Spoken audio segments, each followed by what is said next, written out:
The restaurant was quiet that Tuesday evening, the kind of quiet that comes from arriving before the dinner rush, which was exactly why I'd chosen it. I wanted room to breathe. I wanted room for what I had to say to land without a waiter interrupting at the wrong moment. Michael sat to my left, still in his bank suit, tie loosened but not removed. Patty sat across from him, turning her water glass in slow circles the way she did when she was nervous, though she'd deny it if I asked. Brian sat closest to me, quieter than usual, his eyes moving between his brother and sister with something that looked almost like fear. None of them knew yet why I'd asked all three to clear their evening for this. None of them knew that I already knew. "Dad," Michael said finally, breaking the silence the way he always did, filling space before anyone else could. "Is everything okay? You've been kind of quiet since we sat down." I looked at my son, 45 years old, successful, capable, and for the first time in longer than I could remember, genuinely uncertain about what was coming. I thought about Ed Whitfield's office 2 weeks earlier, the careful way he'd folded his hands on his desk before telling me something he clearly hadn't wanted to be the one to say. I thought about 38 years in a cockpit, learning to read instruments that never lied to you, even when the sky outside the windshield looked calm enough to fool anyone who wasn't paying close attention. I reached into my jacket and set a large manila envelope on the white tablecloth, right in the center, equidistant from all three of them. "Before we order," I said, "there's something I want to talk about." Patty's eyes went to the envelope first, then to me, something careful and searching in her expression. Brian had gone very still. Michael's jaw tightened in the particular way it did when he already suspected he wasn't going to like what came next. I folded my hands on the table the way I used to fold them in a pre-flight briefing, back when I had 30 seconds to say something that mattered to a crew that needed to trust me completely before we left the ground. "I know all three of you called Ed Whitfield's office this past month," I said, quietly. "I know you each asked about changing the beneficiary on my life insurance policy, and I know none of you had any idea the other two were doing exactly the same thing." The silence that followed was the loudest sound I'd heard in that restaurant all evening.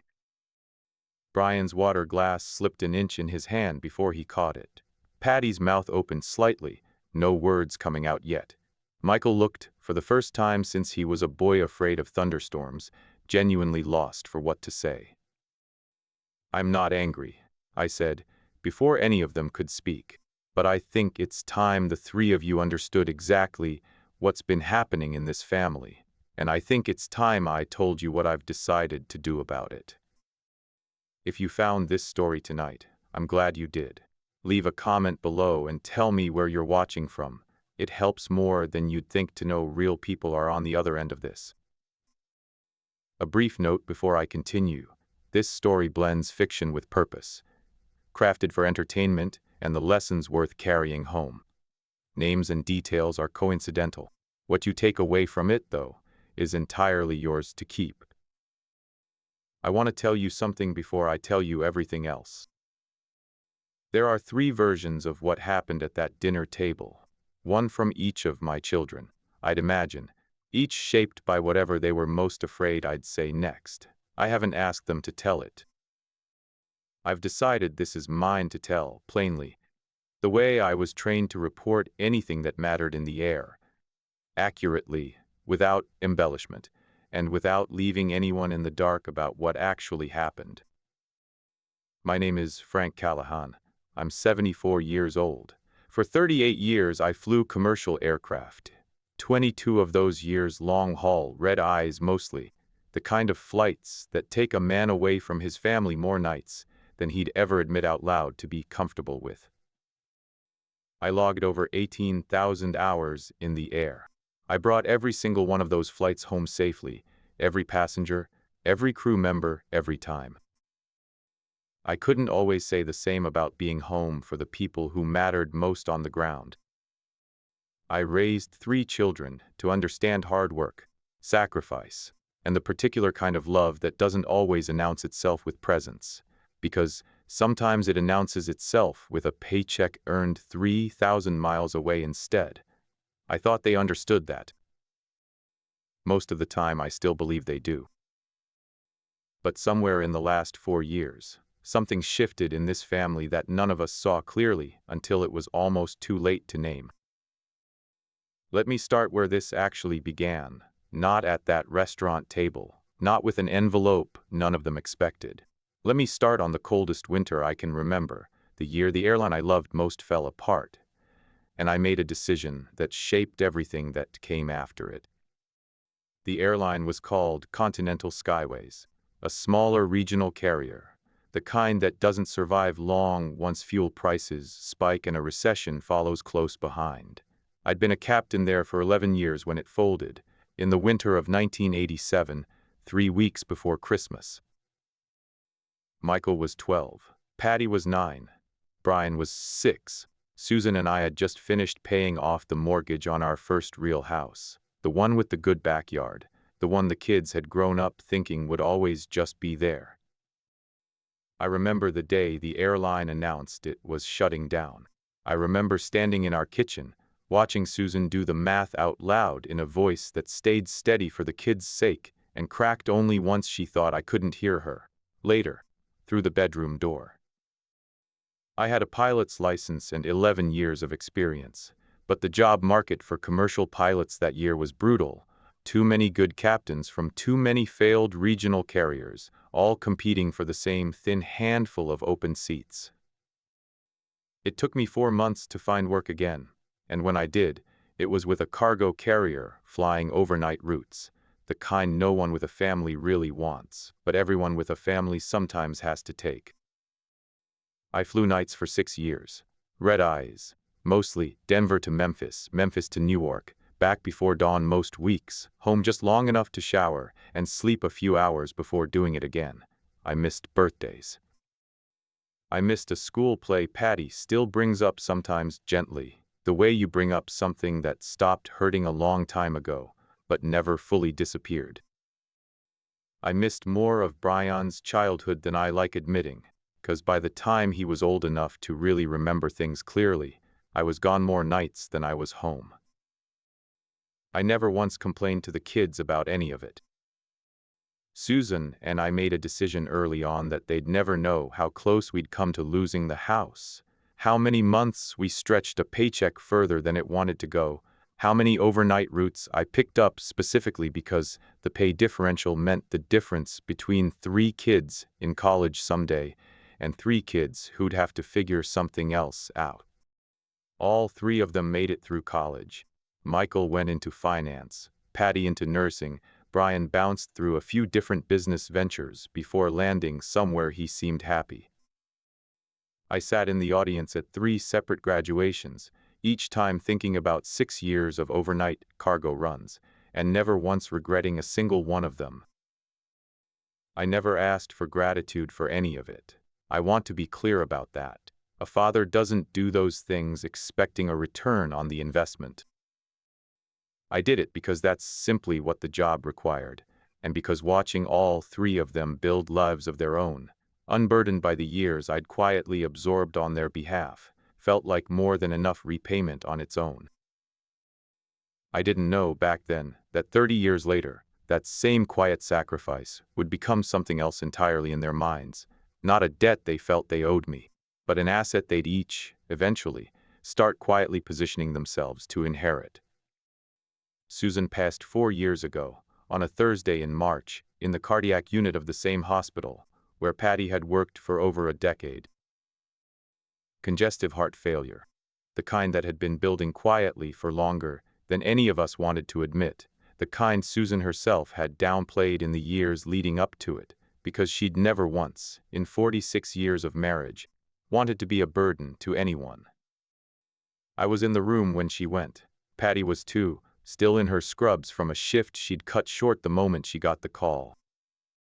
Michael and Brian arrived within the hour, too late for the last conscious moments, but in time for everything that came after. The paperwork, the arrangements, the strange administrative machinery that grief has to move through, even when it feels like the whole world should simply stop. I sold the house 8 months later. Too big for one person, too full of a life I could still feel in every room. I moved into a smaller place across town, close enough that all 3 kids could visit easily, and for the first year, that's mostly what it was. Visits. Sunday dinners. Occasional check-ins. The ordinary rhythm of adult children, staying connected to a widowed father without either side making too much of it. The shift happened slowly enough that I didn't notice it happening in real time. That's the thing about shifts like that. You only see them clearly once you've got enough distance to look back at the whole shape of it. It started with small things. My blood pressure had crept up the year before, nothing dramatic, but enough that my doctor mentioned it. My memory, too, had started doing the thing memories do at 74, misplacing a word here, forgetting where I'd set my keys there. Nothing that worried my doctor, but enough that I mentioned it once at a family dinner, mostly as an offhand joke about getting older. I watched something change in all 3 of their faces that night. Not concern, exactly, or not only concern. Something more calculating underneath it, something none of them would have admitted to themselves, let alone to each other. Within a month, Michael had insisted on driving me to a full cardiology workup at the most expensive clinic in Colorado Springs, paying for it himself, mentioning more than once how important it was that someone in this family actually steps up. Patty started coming by twice a week instead of once, bringing meals, staying longer, working gentle references to the future, and making sure everything's in order, into conversations that used to just be about how my week had gone. Brian, who I hadn't heard from consistently in nearly a year, suddenly started calling every few days, warm and attentive in a way that felt, at first, like exactly what I'd hoped for after Susan died, my youngest finally coming back around. I didn't understand yet what I was watching. I only knew that something in the air of my own family had started to feel different, in a way I couldn't name and didn't yet want to. By the 2nd year after Susan passed, I'd started keeping a kind of mental ledger, though I didn't call it that at the time. I called it noticing. 38 years in a cockpit teaches you notice small deviations before they become large ones. A needle drifting half a degree off where it should sit, a sound in the engine that wasn't there on the last flight. Michael's version of attention came dressed as competence. He set up automatic bill pay for me, to simplify things, reviewed my investment accounts every few months whether I asked him to or not, and made a habit of mentioning, gently but consistently, how much he understood about managing an estate the right way, a phrase that started showing up in conversations that had nothing to do with estates at all. Patty's version came dressed as care. She cooked, she cleaned, she sat with me on Sunday afternoons and asked, more than once, whether I'd thought about putting things in writing, just so there's no confusion later. She always framed it as concern for my well-being. I believed that mostly. I still believe some part of it was genuinely that. Brian's version came dressed as repair. He called more, visited more, apologized more than once for years of distance I'd never actually held against him. He also, twice in that 2nd year, asked to borrow money, once for a business expense he swore was temporary, once for something he never fully explained, and both times, within days of the loan, his attentiveness toward me seemed to sharpen, as if gratitude and guilt had started running on the exact same current. I want to be fair to all 3 of them, even now, even knowing everything I eventually learned. I don't believe any of them woke up one morning and decided to compete for a dying father's assets. I believe it happened the way most uncomfortable things happen in families, quietly, incrementally, each of them reacting less to me and more to each other, each one afraid that if they didn't step forward, someone else would step forward further, and they'd be left holding nothing when it mattered. But knowing the reasons didn't make watching it any easier. I remember one Sunday dinner, all three of them at my table for a rare shared visit, and I remember the strange, brittle energy underneath the surface, small talk. Michael steering the conversation toward his financial expertise, Patty countering with reminders of how much time she spent physically present, Brian trying, a little too hard, to prove he'd changed. None of them said anything explicit. They didn't need to. I'd flown enough turbulent approaches in my life to recognize pressure building in a system before anyone officially calls it out loud. I didn't say anything that night either. I finished my dinner, thanked them for coming, and sat alone afterward in my quiet kitchen, turning the evening over in my mind the way I used to review a flight log after something felt slightly off, even when nothing had technically gone wrong. I didn't yet have proof of anything. I only had a feeling, the kind that had never once been wrong in 38 years of trusting my instruments over my nerves. I decided it was time to check the instruments. Before I go any further, let me pause here for a moment. If you're still with me, drop a comment below and let me know. Tell me where you're watching from tonight. It helps more than you'd think to know there are real people listening on the other end of this. A quick reminder, this story blends fictional elements into its storytelling, crafted for reflection as much as entertainment. If it isn't for you, this is a good place to step away, no hard feelings at all. But if you're staying, what I learned next is the part that changed how I saw all three of my children. I'd known Ed Whitfield for over 50 years, since we were both 23-year-old Air Force lieutenants stationed together in Texas, young enough to think we understood everything about risk and old enough, even then, to be wrong about most of it. Ed had left the service before I did, gone into the insurance business decades ago, and had handled my life insurance policy, the same one updated periodically, since Susan and I first took it out the year Michael was born. I called his office on a Tuesday, mostly just to ask a routine question about my premium, nothing more urgent than that. Ed's voice on the phone had a different quality than usual, careful, the way a man's voice gets when he's trying to decide how much of something is his to say out loud. "Frank," he said, "can you come by the office? I think we should talk in person." I sat across from him 2 days later, in the same small office he'd occupied for nearly 20 years, photographs of grandchildren cluttering the shelf behind his desk. He folded his hands the way he always did before saying something he'd rather not have to say. "I need to tell you something," he said, "and I need you to understand I'm only telling you because we've known each other 50 years, and because I think you deserve to know." He told me that over the past month, all three of my children had contacted his office separately, each one asking about the process for changing the beneficiary designation on my policy. Michael had called first, framing it as helping Dad get his affairs in order. Patty had called 2 weeks later, asking almost the same questions, framing it as wanting to make sure things were fair going forward. Brian had called last, more hesitant, asking what it would take to be added as a co-beneficiary, just in case. "None of them mentioned the others," Ed said quietly. "I don't think any of them know the others called." I sat with that for a long moment, the office around me suddenly feeling smaller than it had 10 minutes earlier. "Did any of them say why?" I asked. Ed shook his head slowly. "Not explicitly, but Frank, you and I both know what it sounds like when three siblings start quietly maneuvering around the same asset without telling each other. I've seen it more times in this job than I'd like to admit." I thanked him, shook his hand, and drove home in a silence I hadn't experienced since the year Continental Skyways folded. The particular quiet of a man recalculating everything he thought he understood about the ground beneath him. I didn't call any of them that night.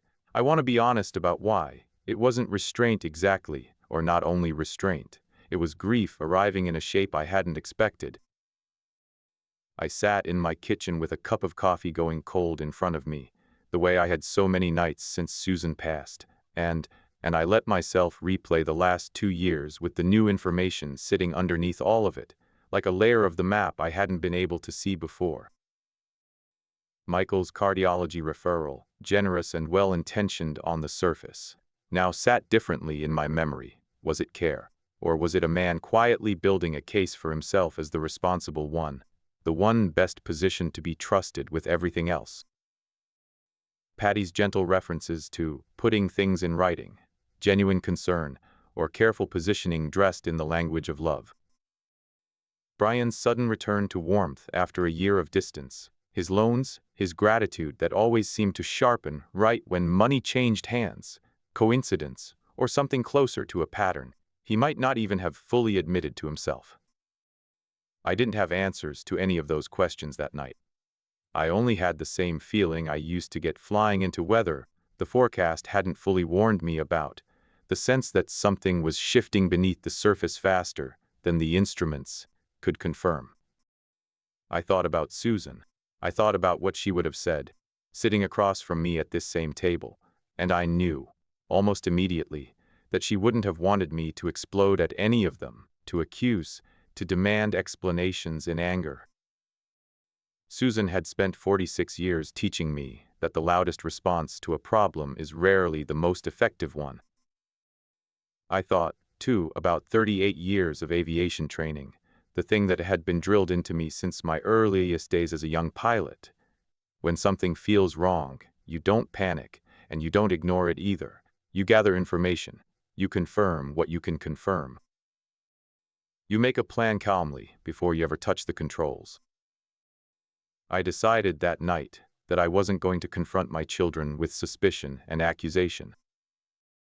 I was going to do something else entirely, something that would protect what mattered most, regardless of which of their motives turned out to be pure and which turned out not to be, without me ever having to sit in judgment over any one of them individually. I called Rachel Tran the next morning, an estate attorney a colleague from the airline had recommended years earlier, and I'd never had reason to use. I asked for the first appointment she had available.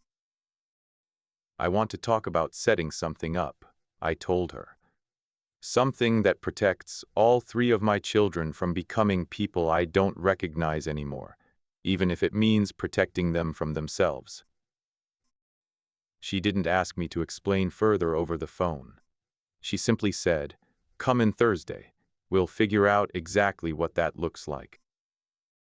I hung up the phone and looked, for a long moment, at the small model airplane sitting on my bookshelf, the same model of aircraft I'd flown on my very first overnight cargo route, 30 years earlier, back when I was a younger man doing whatever it took, quietly, to keep 3 children fed and housed and unaware of how close we'd once come to losing everything. I hadn't done any of that so that, decades later, they'd end up racing each other toward what was left of it. I was determined to make sure that wasn't how the story ended. Chapter 8. The Trust I Built in Their Names. Rachel Tran's office was quiet, efficient, the kind of space designed to make difficult decisions feel manageable. I sat across from her on Thursday morning and told her everything.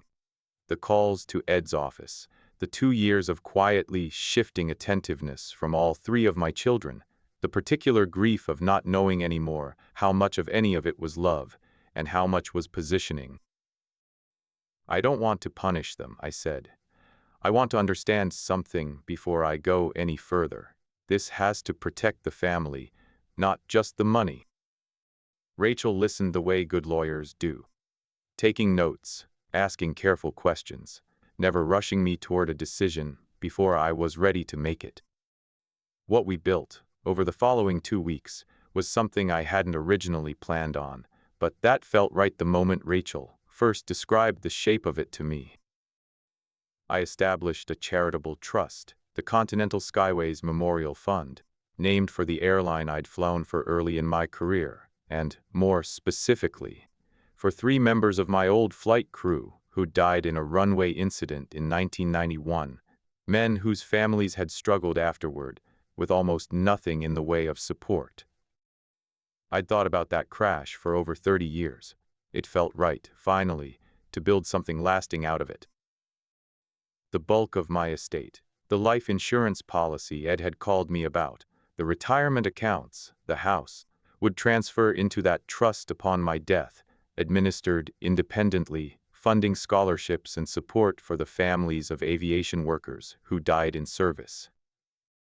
But there was a second piece, the piece that mattered most. I built in an alternative clause. If all three of my children signed a formal caregiving agreement, drafted by Rachel, reviewed annually by an independent third party, committing each of them to equal, documented, transparent involvement in my care, and in each other's honesty about it, a portion of the estate, split evenly, would go to them instead. Not because they'd earned it through competition, but because they'd chosen, together, honestly, to show up as a family rather than as three individuals racing each other toward an inheritance. This isn't a trap, I told Rachel, needing to say it out loud, needing to hear myself mean it. I'm not trying to catch anyone doing something wrong.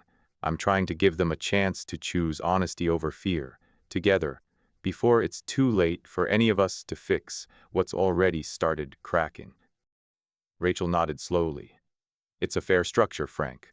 Firm, but fair. It doesn't accuse anyone. It just removes the incentive to compete. I signed the documents on a Thursday afternoon in April, the paperwork formal and final in a way that felt, strangely, less like an ending and more like a door being propped back open. One my children didn't yet know they'd been quietly, unknowingly, closing on each other for the past 2 years. I drove home that evening and called the restaurant where Susan and I used to take all 3 kids for birthdays, decades earlier, back when the biggest competition among them was over, who got the last dinner roll. I made a reservation for the following Tuesday, table for 4.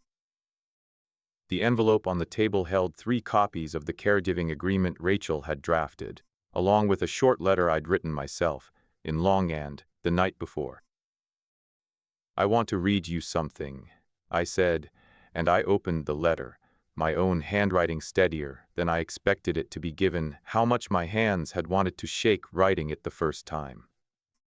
I told them everything. Ed's phone call. The 3 separate conversations, each of them convinced they were the only one reaching out. The 2 years of quietly shifting attention I'd started noticing without fully understanding. I watched their faces as I spoke, Michael's jaw tightening the way it did when he was working hard not to react, Patty's eyes going glassy almost immediately, Brian staring down at his hands on the table, unable to look at either of his siblings. I'm not telling you this to shame any of you, I said, folding the letter closed. I'm telling you because I think, somewhere in the last 2 years, all 3 of you got so afraid of losing something that you stopped talking to each other about it. And that fear built a wall in this family that none of you meant to build. I slid the caregiving agreement across the table, 1 copy for each of them. I've set up a trust, I said. Most of what I have goes to a charity when I'm gone, something that matters to me, something I'll tell you about another time. But there's a version of this where the 3 of you inherit something different instead. Not money you compete for. A choice you make together. If all 3 of you sign this, and follow it honestly, reviewed every year by someone outside this family who has no stake in any of it, then a portion of what I have goes to the 3 of you, evenly, exactly as it should. Michael was the first to speak, his banker's instincts kicking in even through the shock. Dad, this is... I don't even know what to say. I didn't think Patty or Brian were... I wasn't trying to take anything from anyone, Patty said quickly, her voice thick. I swear, Dad, I just wanted to make sure I was doing enough, that I wasn't going to be left out, because I don't have Michael's money to throw at things. I needed the loan, Brian said suddenly, his voice cracking, cutting through both of them. That's why I called about the beneficiary thing. I'm not proud of it. I was scared that if I didn't secure something, Michael and Patty would end up with everything, and I'd be the screw-up who got left with nothing, the way it always felt growing up. The table went quiet. I looked at my youngest son, 39 years old, finally saying out loud something I suspected he'd been carrying since he was a boy, watching his older siblings seem to move through life with more ease than he ever felt he had. "None of you are screw-ups," I said quietly. "None of you are villains either. I don't believe that, and I never did. I believe three people who love their father got scared, separately, and let that fear turn into something none of you are proud of now that it's sitting on this table in front of you." Brian was crying now, openly, the kind of unguarded crying that comes from a place people usually keep locked years before it finally breaks open in front of family. "I've never told anyone this," he said, his voice unsteady. "But growing up, I always felt like I was the one who needed the most and gave back the least. Michael was always so capable. Patty was always so kind, always the one everyone could count on. And I was the one who needed help, over and over, and I hated that about myself. When Mom died, I panicked. I thought, if I don't do something now, I'm going to end up exactly like I always felt I was, the one who took and never gave back. So when I called about the beneficiary thing, it wasn't greed, Dad. It was fear. I was so scared of being left with nothing that I didn't stop to think about how it would look, or how it would feel to you if you found out." Patty reached across the table and took his hand, her own tears falling freely now. "I didn't even know you felt that way," she said. "Brian, I always thought you had it easier than me. I've spent 4 years thinking if I didn't do the most visits, the most cooking, the most everything, that Michael's money would just outweigh whatever I was doing. I wasn't trying to win anything from Dad.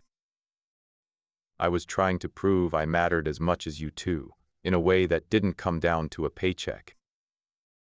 Michael sat very still for a long moment, and when he finally spoke, his voice had lost the polished, careful quality it usually carried. "I didn't call about changing the beneficiary because I wanted more money," he said quietly. "I have more money than either of you. That was never the point for me. I called because I was terrified of losing you, Dad, and somewhere in my head, being the one who handled things correctly felt like a way of controlling something I couldn't actually control. I didn't know how else to be useful to you after Mom died. Managing things was the only language I knew how to speak." I sat and listened to all three of them, my children, finally saying out loud what none of them had said to each other in 2 years of quiet, parallel fear. I thought about how much of it traced back, in one way or another, to the years I'd spent flying overnight cargo routes, absent more than present, unintentionally teaching all three of them, in different ways, that love and provision were tangled up together in ways that made honesty about need feel like weakness. "I think," I said slowly, "that I did some of this to you without meaning to. I taught you that showing up looked like sacrifice, like providing, like being useful. I don't think I ever taught you that showing up could just mean telling each other, and me, the truth about what you're afraid of." I reached across the table and put my hand over all three of theirs, one at a time.